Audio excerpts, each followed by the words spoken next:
Greetings, grace, and blessings.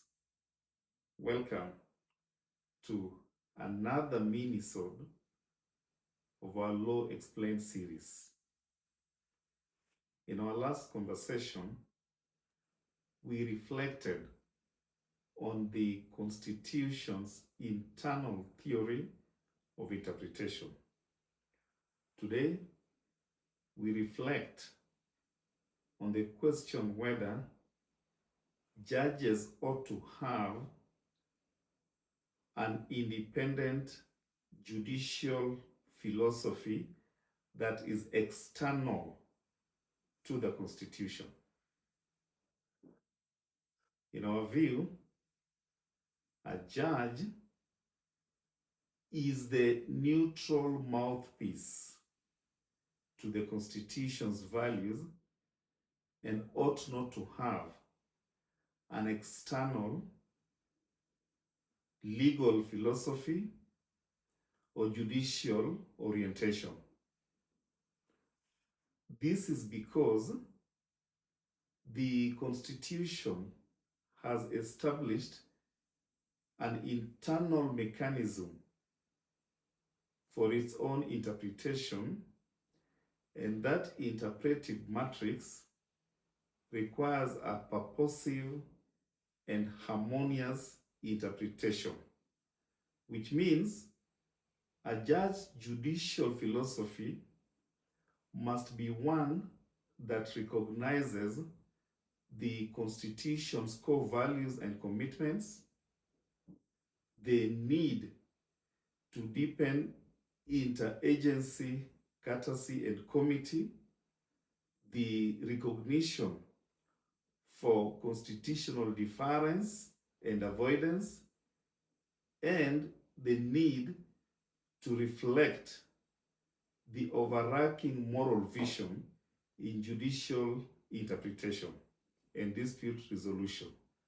So the short response is that judicial officers are in fact not expected to import personal values or legal philosophies into the Constitution.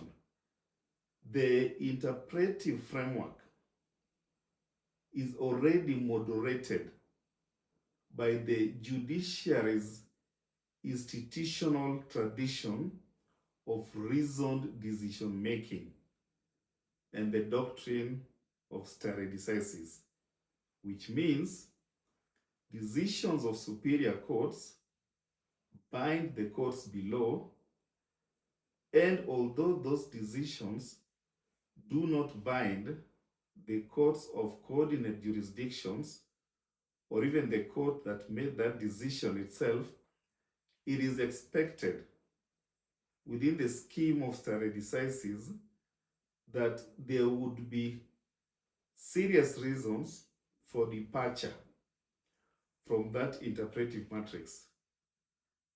Where serious reasons exist, then a judge may depart from stare decisis. If no serious reasons exist, one would expect continuity and consistency in the interpretation and application of the Constitution. The good thing is, from the 2010 experience, interpretation of the Constitution has consistently produced an interpretive matrix that by and large advances the Constitution's core commitments, and therefore there would be no need to depart abruptly from the established constitutional interpretation matrix. So the short answer is judicial officers, and I dare add judges and juries as well, are required to adhere strictly to the Constitution's internal theory of interpretation while paying attention to the need to avoid subversive or regressive interpretation.